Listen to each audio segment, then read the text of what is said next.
Ada satu hal yang tak bisa dihindari dalam hidup ini, manusia, dengan segala sifat menyebalkannya. Kita bisa berpindah kota, mengganti lingkungan, menjauh dari keramaian, tapi dimanapun kita berdiri, manusia tetap akan menunjukkan sisi yang sama. Egois, keras kepala, suka membandingkan, dan tak jarang tak tahu diri. Mereka berebut perhatian, berebut kebenaran, berebut kemenangan kecil yang sebenarnya tak berarti.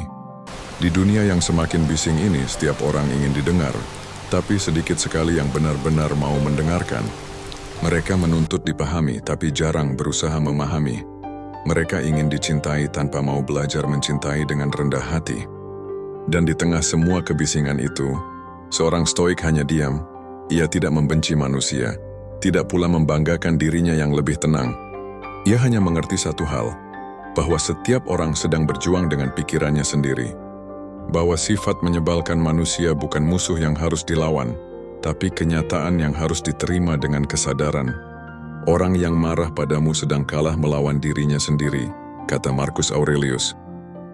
Dan karena itulah, orang stoik tidak ikut bertarung dalam perang yang sia-sia.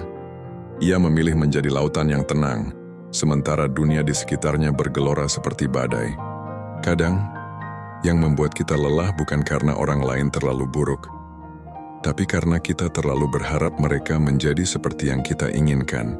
Kita lupa bahwa setiap manusia berjalan dengan luka, dengan sejarah, dengan kekacauan batinnya masing-masing. Dan dari sanalah muncul segala bentuk sifat menyebalkan yang kita lihat hari ini.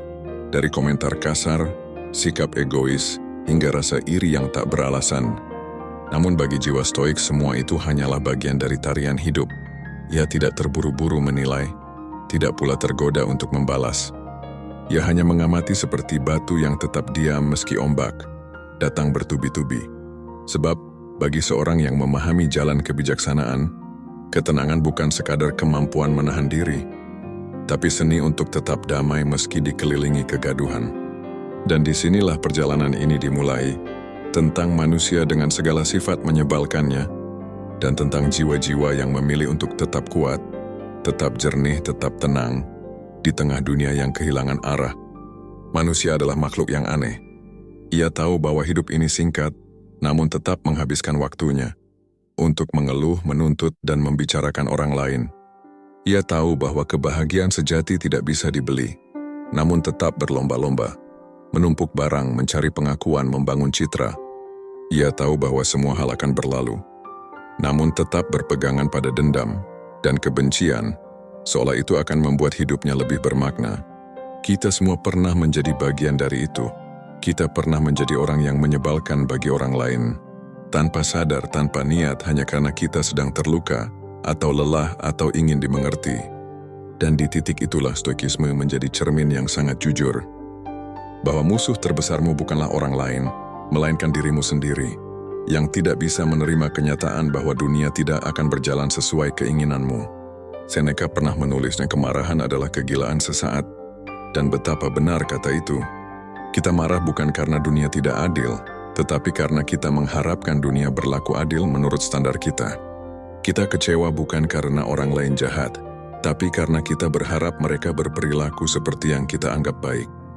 Begitu banyak luka batin manusia sebenarnya berasal dari keengganannya menerima kenyataan bahwa orang lain tidak akan pernah bisa menjadi sempurna. Marcus Aurelius menulis dalam Meditations, bangunlah setiap pagi dengan kesadaran bahwa kamu akan bertemu orang-orang yang menyebalkan, angkuh, iri, dan tidak tahu malu. Tapi ingatlah, mereka adalah manusia sama seperti dirimu. Kutipan itu adalah tamparan lembut bagi setiap hati yang lelah menghadapi dunia. Kita diminta bukan untuk menyukai sifat buruk orang lain, tapi untuk memahaminya. Karena memahami berarti tidak lagi terikat oleh reaksi emosional yang sia-sia. Ketika seseorang menyakitimu, dunia tidak memintamu untuk membalas. Ketika seseorang meremehkanmu, kehidupan tidak menyuruhmu membuktikan diri. Yang diminta hanyalah ini: jangan biarkan mereka mengubah siapa dirimu. Jadilah orang yang tetap tenang di tengah amarah, yang tetap lembut di tengah kekasaran, yang tetap jernih di tengah kebingungan.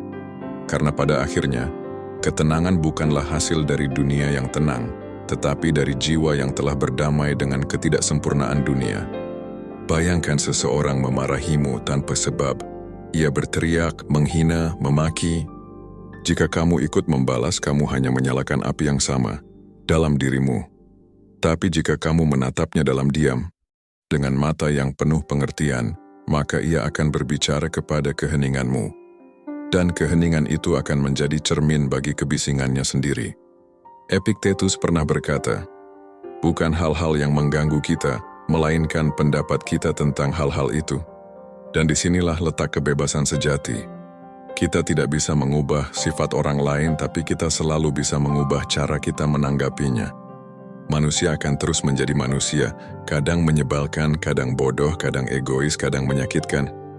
Namun jika kamu belajar menjadi stoik, kamu tidak akan lagi mengharapkan kesempurnaan dari dunia.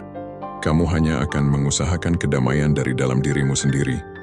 Dan lucunya, ketika kamu berhenti ingin mengubah orang lain, dunia pun terasa lebih ringan. Kamu tidak lagi terseret dalam drama mereka. Kamu menjadi pengamat yang bijak, bukan pemain yang lelah. Kamu duduk di kursi kesadaran, menatap kehidupan lewat jendela batin yang tenang. Ingatlah, kebijaksanaan tidak tumbuh dari kenyamanan.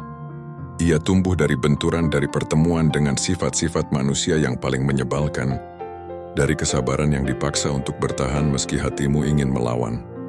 Ketenangan sejati adalah ketika kamu bisa berkata, aku melihat semuanya, tapi aku memilih tidak bereaksi.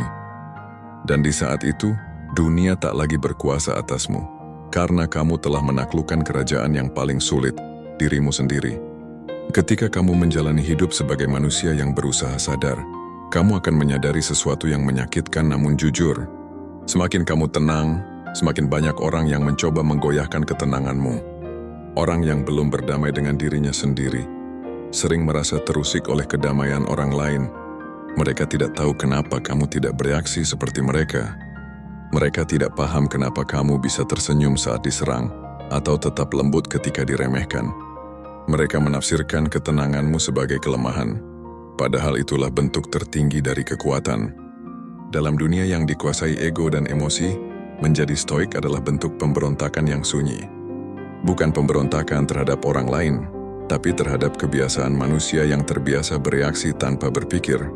Kamu tidak membalas hinaan dengan hinaan, karena kamu tahu bahwa setiap kata kasar hanyalah cermin dari penderitaan orang yang mengucapkannya. Kamu tidak membuktikan dirimu dengan kemarahan, karena kamu sadar bahwa pembuktian sejati lahir dari kendali atas diri sendiri, bukan dari kemenangan di mata orang lain. Marcus Aurelius pernah menulis, ketika seseorang berbuat salah, pikirkanlah, dia melakukannya karena ia mengira itu benar. Kita semua dikendalikan oleh persepsi dan pemahaman yang terbatas. Orang bertindak buruk bukan semata karena jahat, tapi karena belum memahami apa itu kebajikan. Dan disitulah seorang stoik berdiri, bukan untuk menghakimi, tapi untuk memahami, tanpa harus menyetujui.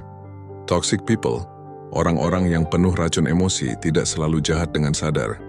Mereka hanyalah manusia yang hidup dari luka yang belum disembuhkan. Mereka menyerang karena dulu pernah diserang.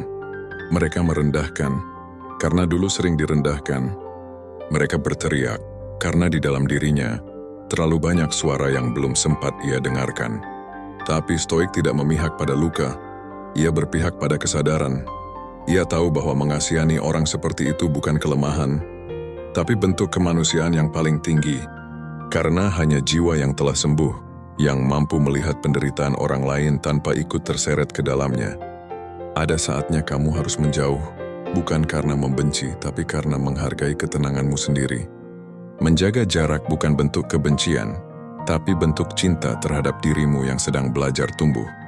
Dan kadang diam adalah jawaban yang paling bijak atas semua kebisingan. Epictetus mengingatkan, ketika seseorang menuduhmu atau mencacimu, ingatlah bahwa yang ia sampaikan hanyalah pendapatnya, bukan kenyataan tentangmu. Jadi mengapa kamu harus membela diri dari sesuatu yang tidak benar-benar menggambarkan dirimu? Seorang stoik tahu bahwa kebahagiaan tidak lahir dari penilaian orang lain. Ia tidak butuh pembenaran, tidak butuh tepuk tangan, tidak butuh validasi. Ia hanya butuh keheningan dalam hatinya sendiri, ruang di mana tidak ada yang bisa menyentuhnya. Dan dari ruang itulah muncul kekuatan yang tidak bisa dijelaskan dengan kata-kata. Kekuatan yang membuatmu tetap tersenyum saat dunia menudingmu salah. Kekuatan yang membuatmu tetap sabar ketika semua orang kehilangan kendali.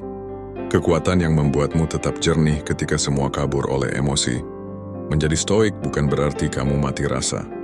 Kamu tetap bisa marah, sedih, kecewa, tapi kamu tidak membiarkan emosi itu menjadi tuan atas dirimu. Kamu memegang kendali, kamu mengatur arah, kamu memilih respon, bukan reaksi. Dan pada akhirnya, ketika semua kebisingan itu memudar, yang tersisa hanyalah dirimu dan batinmu sendiri. Apakah batin itu tenang atau masih penuh pertengkaran? Itulah ukuran sejati dari kebahagiaan.